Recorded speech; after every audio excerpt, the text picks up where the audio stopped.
So guys, welcome to my YouTube channel, and today I'm reading a very wonderful thing, right?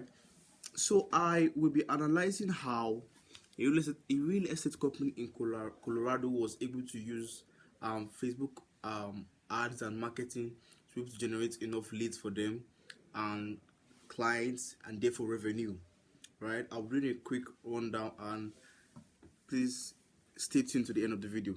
So first of all, disclaimer: I am in no way affiliated with this company, right? I'm just doing an analysis for them. I take no credit whatsoever for whatever they've done here. I'm just doing an analysis.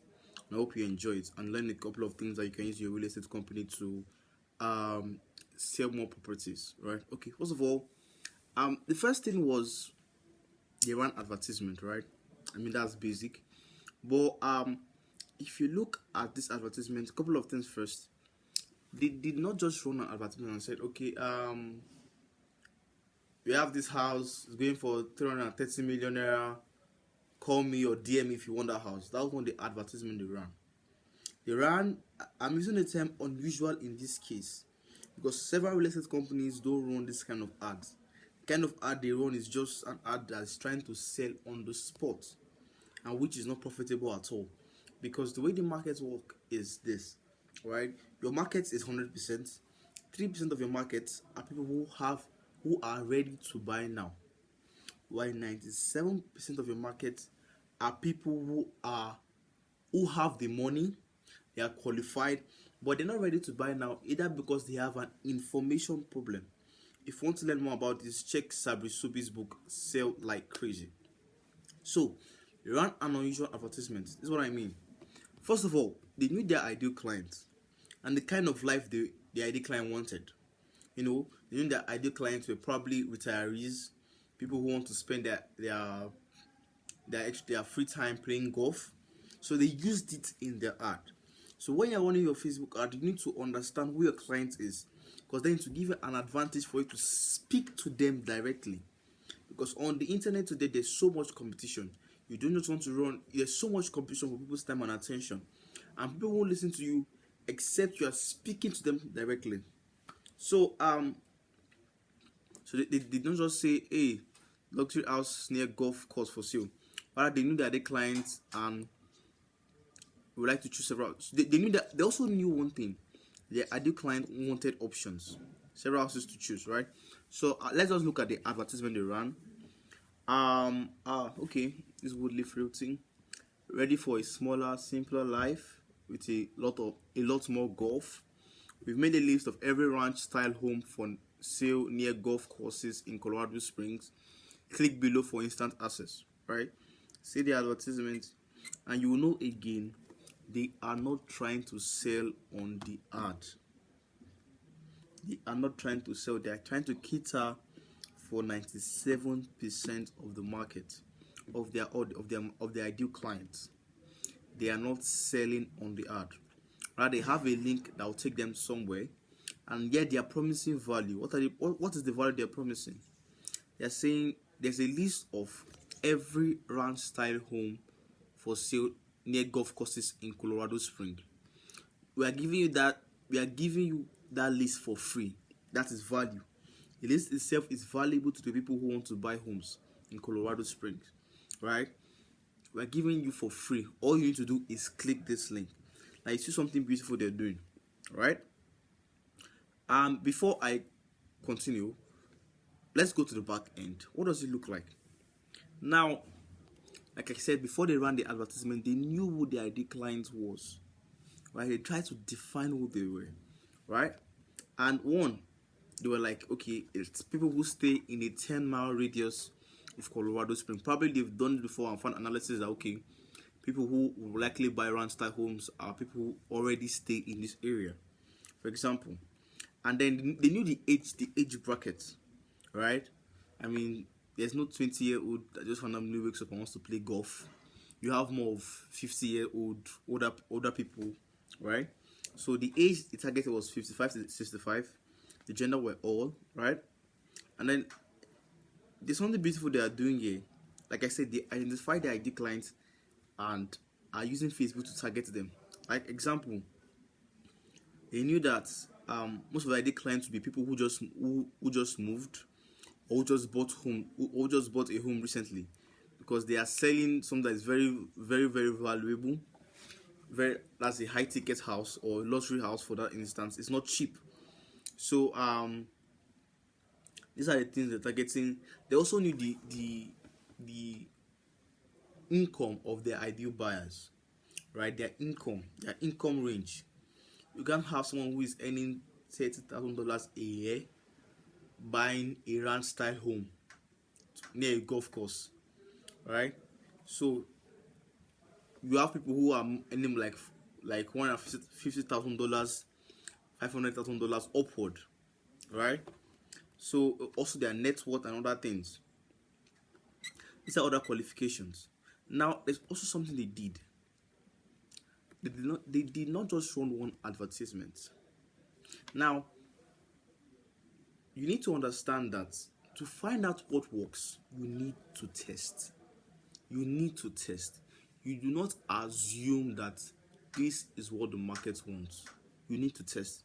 Now, if you look at this image here, they ran about 6 different ads.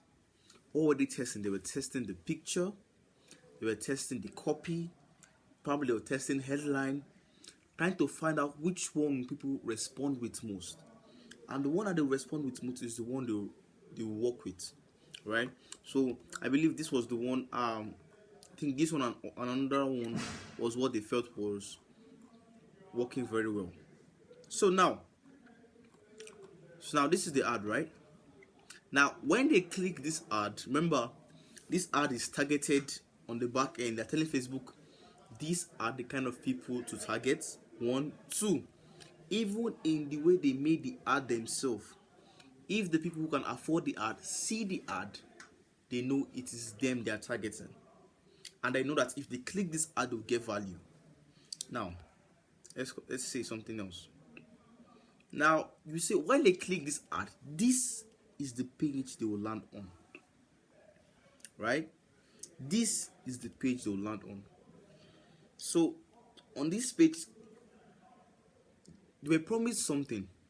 They were promised access to the list of all the ranch style homes near golf courses available for sale in Colorado.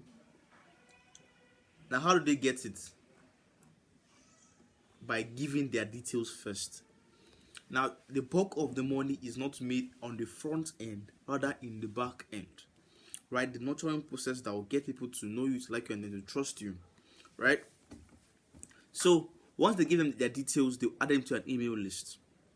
Now once they fill in their details, they gave them their name, their phone number, and their email list. It took them to this page.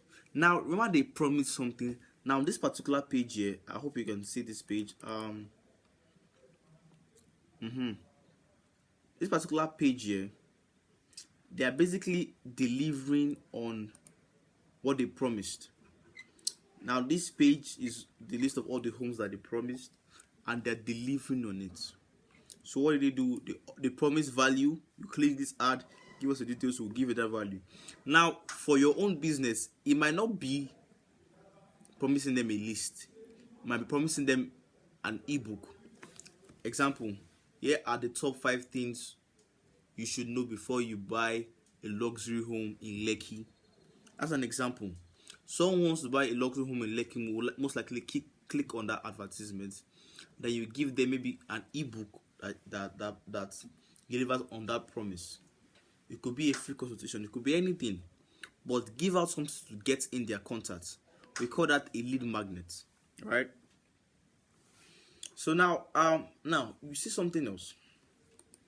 Now once people give them their details, then they did two things. One, they kept sending them emails. Now this is what emails will do. The emails will nurture them, get them to know the company, to like the company, and eventually trust the company, right? Because of course the company they don't know the company from anywhere, and it's stupid for you to wake up one morning and give a company that you don't know from anywhere just so the company just give them maybe $100,000 It's stupid, right? But what's the most logical thing? Get them to know you, to like you, and to trust you. That's value of this email. Second, they also reached out to them and then called them. Hello, Mr. John. We found out that you click on this ad to get access to our list of homes available for sale in Colorado Springs, right? We'd like to know if you're interested in any home, if you're interested in buying now, right? And through that call, then they can book another meeting and then eventually do inspection and then close the deal, right? So okay, so now in the email list they sent several emails. They didn't just send one email.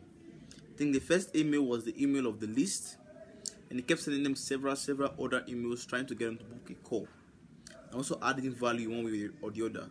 Now for you, you could, in your emails, you could send them testimonials. Maybe a short video testimonial of a client you worked with, and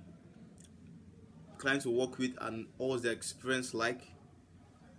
That could be an example of testimonial, and several other, maybe other value you want to add to them in the email. Let's move on. Now, this is the start from their Facebook ads. Now, their click-through rate was 3.647%. Click-through rate is how many people click on the ad. So if they show this ad to 1,000 people, 3% of 1,000 is 30, right? So 30 people clicked on the ad.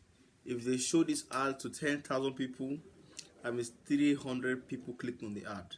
If they show this ad to 1,000,000 people, that means 30,000 people clicked on the ad, right?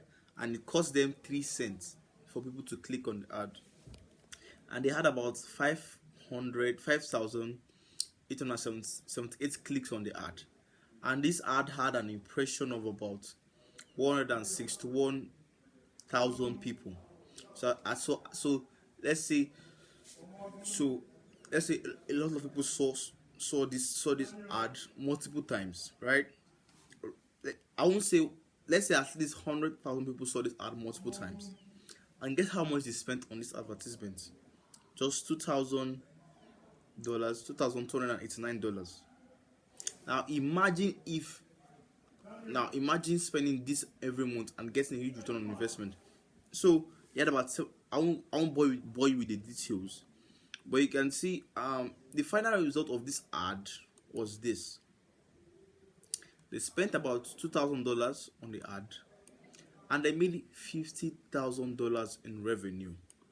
That is about 2,500% ROI, return on investment, and that is crazy. And maybe they would have made more if they had more properties to sell or things like that. But same thing for you in your business.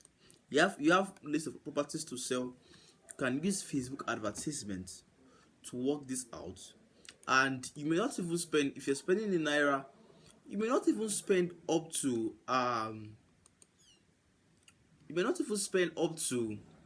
100k. You may even spend 20k on advertisements, 20,000 naira on advertisements, and you end up selling a property worth 100 million, 200 million. That's a lot, right? If you can have this for your system, if you can build this into your business, and you have a lot of inventory, properties to sell, you skyrocketed your revenue, right? And you can do this on Facebook, on Instagram, you can do this on LinkedIn, you can do this on Google. Do you know that Google has about 8.1 billion searches per day on Google? So, and people who go on, if you're sick now, you're most likely to search what is the cause of this symptom on Google that you have to do on Facebook. So in fact, people on Google have a higher buyer intent, and you can even make more money there. So there's so much opportunities available online today. All you need to do is take advantage of them, right? So if you're currently running Facebook ads for your business, or you don't know how, for your real estate business, luxury real estate business, or you don't really know how to, or you don't know how to do it, or you have issues with doing it, you can easily contact me with the link down below. So thank you for watching this video. Like and subscribe, and have a great day. Thanks.